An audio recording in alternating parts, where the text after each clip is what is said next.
necessarily friendlier, and the color red causes us to perform more poorly on tests. I'll show that drawing close dots on a Cartesian graph makes us feel more emotionally connected to a place, and that resumes clipped onto heavy clipboards make a better, more professional impression. And I'll demonstrate why clean smells, like that of Windex, promote moral behavior, although showering before a test is more likely to lead to cheating. In case these statements sound impossible, I have to tell you that these findings have been proven repeatedly in lab experiments and published in some of the best peer-reviewed academic journals in the world.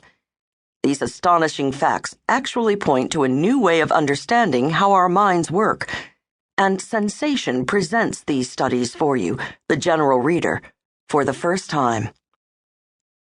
This book is about the way our sensations influence us.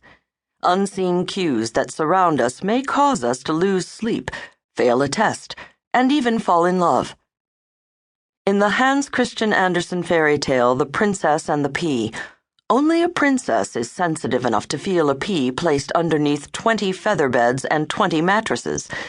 But, in fact, we are all extraordinarily sensitive to the stimuli in our environment. Like the princess, we may not always know what disturbs us under our radar, but we are nonetheless affected. Many of the effects of these triggers are short-lived.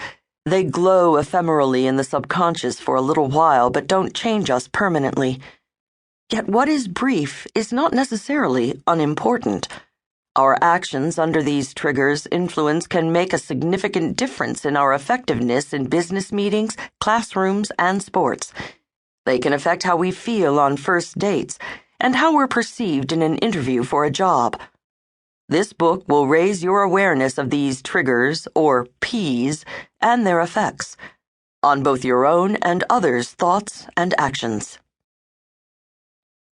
My research into effects of their environment on people began, basically, when I was 18 years old and a soldier in the Israel Defense Forces, where I was stationed in a classified bunker several stories below ground.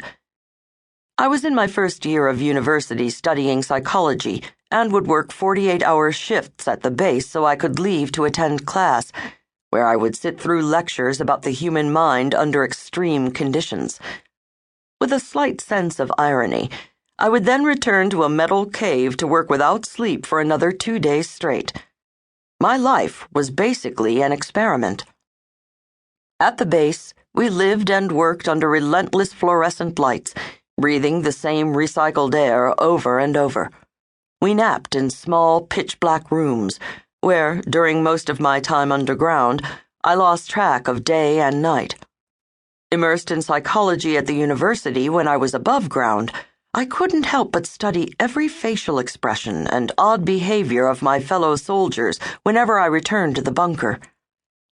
I didn't realize it at the time, but I was already fascinated by the way our environments shape and influence us. The world became a lab to me.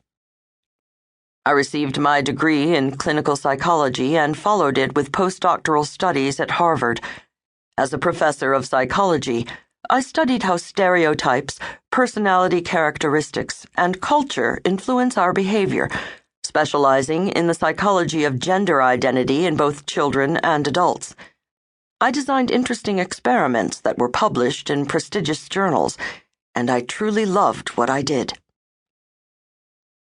Then, in 2008, I read a study by Lawrence Williams and John Bargh in Science, which found that subjects who held warm cups of coffee were more likely to perceive someone else as emotionally warm. The results of this study, and others like it, seemed almost like science fiction in their revelation of subtle but profound influences on our thoughts, perceptions, and judgments. They moved me in a way that no studies ever had before. Reading them reminded me of how, as a senior in high school, I had been thrilled to discover the power of the unconscious to influence our minds and bodies after reading a book about psychoanalysis.